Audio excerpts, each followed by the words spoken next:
Justice চাইছে কলকাতা। কলকাতার বিভিন্ন প্রান্তে কখনো অরাজনৈতিক কখনো রাজনৈতিক দল জাস্টিস চেয়ে পথে নেমেছে। মেট্রো স্টেশনের একটা ছবি দেখাই আপনাদের, সেন্ট্রাল মেট্রো স্টেশন। এরাও জাস্টিস চাইছেন, কিন্তু এরা জাস্টিস চাইছেন নিজেদের ঘরে থাকার অধিকার কেন পাচ্ছেন না তার জন্য। এই শহরের মাঝে এরা উদ্বাস্তু হয়ে রয়েছেন। দুর্গা পিতুরি লেন, মেট্রোর কাজের জন্য দুর্গা পিতুরি লেনের মানুষ বেশ কয়েকটি পরিবার তাদের মাঝে মধ্যেই হোটেলে গিয়ে থাকতে হয়। 11টি বাড়ির 52 জন বাসিন্দা নতুন করে আবার তাদের হোটেলে থাকতে হচ্ছে। কাল রাতে তারা বাড়ি ফিরেছিলেন, তারপরেই শুনলেন তাদের আবার ফিরে যেতে হবে। আর তারপর তারা আর ক্ষোভ চেপে রাখতে পারলেন না, তার কারণ এ তো প্রথম নয়। গত কয়েক বছর ধরে হামেশাই হয় তাদের হোটেলে চলে যেতে হচ্ছে, না হলে বাড়িতে থাকলে যে কোনো মুহূর্তে ফোন করে বলা হচ্ছে যে আপনারা হোটেলে চলে যান, কারণ বাড়ি এখন বিপজ্জনক হয়ে গেছে, নিচে মেট্রোর কাজ চলছে। শেষে আজ যেন ধৈর্যের বাঁধ ভাঙল। আমার তো বাড়ি ভেঙে মাঠ হয়ে গেছে, 5 বছর হয়ে গেল। ওই বলছি 1 বছর পরে দেবো, 1-1.5 বছর পরে। এখন তো 5 বছর হয়ে গেল, এখনো পর্যন্ত দেওয়ার কোনো নামগন্ধ নেই। লাস্ট বলেছিল এপ্রিল মাসে হবে, তারপরে বললো আগস্ট মাসে হবে, একবার শুনছি নভেম্বরে হবে, আবার শুনছি 2025-এর ফেব্রুয়ারিতে হবে। আমাদেরকে মানুষ বলে মনে করছে না। যখন তখন রাত্রি 1:30 নেই, 2টো নেই, ভোর 4টে নেই, যখন বলছে তখনই বাড়ি থেকে বেরিয়ে যেতে হচ্ছে। আমরা উদ্বাস্তুর হয়ে বসবাস করছি এখন। আর তো কিছু নেই, ঘরে বয়স্ক রয়েছে, বাচ্চা রয়েছে, সবাই নিয়ে রয়েছি। হঠাৎ করে বললো যে আপনারা চলুন, আমরা সব আমাদের জিনিসপত্র সেগুলো আমাদের ফেলে রেখে চলে যেতে হয়, যখন তখন আপনারা বেরিয়ে চলুন। এইভাবেই আমাদের জীবন কাটাতে হচ্ছে। মেট্রো আমাদের জন্তু জানোয়ারেরও অধম মনে করছে। বাসিন্দারা বিবি গাঙ্গুলি স্ট্রিট অবরোধ করেন, বিক্ষোভ দেখান। সেখানে এসে পৌঁছন স্থানীয় কাউন্সিলর বিশ্বরূপ দে। কোনো মতে সামলান যাতে ওখান থেকে অবস্থান তুলে দেওয়া হয়, কিন্তু কি করবেন ওই 52 জন মানুষ? রাতারাতি যদি যখন তখন 11টি বাড়ি খালি করে দিতে বলা হয়, এ তো প্রথমবার নয়, এরকম আগেও হয়েছে।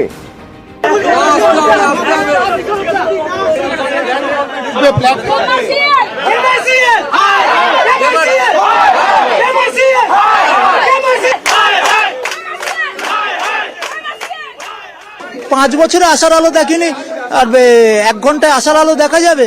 এদেরকে নিয়ে ছিনিমিনি খেলা হচ্ছে। ওই আবার ঘটনা ঘটতে করতে একদিন বাস্ট হবে। এরা এতটাই ইগনোর করছে এই মানুষদের যে এদের কাছে কেউ আসছেও না। যে অবরোধ ছিল সেই অবরোধকে আমরা তুলে দিলাম, কারণ রাস্তা অবরোধ করলে অনেক বেশি মানুষ অসুবিধায় পড়তেন। সেই অসুবিধায় সরে আসার জন্য আমরা কিন্তু মেট্রো স্টেশনে এসেছি। কিন্তু ওদেরও তো একটা সদিচ্ছা থাকবে, সেই সদিচ্ছাটা তো কিছু পাওয়া যাচ্ছে না। মেট্রো কর্তৃপক্ষের সদিচ্ছা নিয়ে প্রশ্ন উঠে যাচ্ছে, কারণ 5 বছর ধরে দফায় দফায় ভোগান্তি চলছে একই জায়গায়। কেন বারবার সমস্যা হচ্ছে? ওই এক জায়গা থেকেই জল লিক করছে এই জায়গায়, তাহলে ঠিক কি করা যাবে? বাসিন্দাদের সঙ্গে কেএমআরসিএল এর বৈঠক হওয়ার কথা ছিল আজ বিকেলে, সে বিষয়ে কিছু জানা যাচ্ছে কি? তারা কি আশ্বস্ত করতে পারছেন কোনোভাবে? আবির প্রতিনিধি আমার সঙ্গে রয়েছেন। আবির, আর কতদিন কতবার এইভাবে মাঝরাতে বা যখন তখন ফোন এলেই গিয়ে হোটেলে ঠাঁই নিতে হবে? দেখো, আর কতদিন এই প্রশ্নের উত্তর দেওয়াটা এই মুহূর্তে দাঁড়িয়ে কঠিন। তবে মেট্রো কর্তৃপক্ষ বা যারা নির্মাণকারী সংস্থার প্রতিনিধি তারা বলছেন যে ডিসেম্বর মাসের মধ্যে গোটা কাজটি তারা সম্পন্ন করে ফেলতে পারবেন। এটা ঠিক। গত 5 বছরে একাধিকবার বউবাজারের এই নির্দিষ্ট জায়গাতে যে পরিমাণ সমস্যা তৈরি হয়েছে, বাড়ি ভেঙে পড়া, বাড়ি থেকে উৎখাত হওয়া, সেই বাড়ি তারা ফেরতও পাবেন না এবং কবে নতুন বাড়ি সেখানে তৈরি হবে সে ব্যাপারে একটা মস্ত বড় অনিশ্চয়তা তাদের প্রত্যেকের মধ্যে কাজ করছে।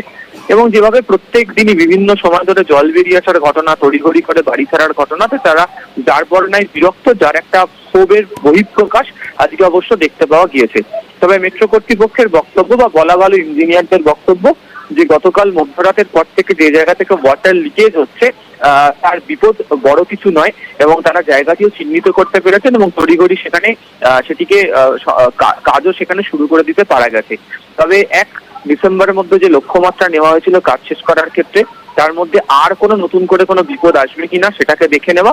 আর দ্বিতীয়ত হচ্ছে বারবার এইভাবে যদি বিপদ আসতে থাকে তার জেরে বারবার ধরে নিজের এলাকা ছেড়ে চলে যাওয়াটা, সেটাও যথেষ্ট সমস্যার মধ্যে তৈরি ফেলেছে। কিছুক্ষণ আগেই এমডি কেএমআরসিএল তিনি সেখানে গিয়ে পৌঁছেছেন। এছাড়া জিএম সিভিল, জিএম কনস্ট্রাকশন, এছাড়া যারা নির্মাণ কাজ করছেন সেই বেসরকারি সংস্থার প্রতিনিধি তারাও সেখানে রয়েছেন। তারা প্রত্যেকে একে অপরের সাথে কথা বলছেন এবং বাসিন্দাদের ক্ষোভ বুঝে সেটা নিরসন করার চেষ্টা করা হয়েছে। কিন্তু আবারও অতনু, গত 5 বছর ধরে যে পরিস্থিতির শিকার বউবাজারের এই এলাকার বাসিন্দাদের হতে হয়েছে, তাদের মধ্যে যথেষ্ট ক্ষোভের আচরণ এখনো দেখতে পাওয়া যাচ্ছে।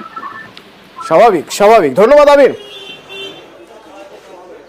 তো আমাদের একটা নির্দেশ আছে ওপর থেকে যে জল লিকেজ হলে কিন্তু ইমিডিয়েটলি ইনফ্লুয়েন্স জোনে যে কটা বাড়ি থাকবে সেই সব ফ্যামিলিকে আমাদেরকে হোটেলে শিফট করা হবে।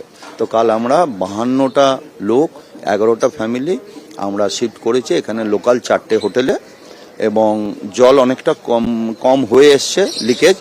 আশা করছি যে ইঞ্জিনিয়াররা বলেছেন যে বিকালের মধ্যে বন্ধ হয়ে যাবে। তারপরে আমরা 24 থেকে 48 ঘন্টা অবজারভেশনে রাখবো, তারপর আমরা আবার বাড়িতে তাদের ফিরিয়ে নিয়ে আসবো।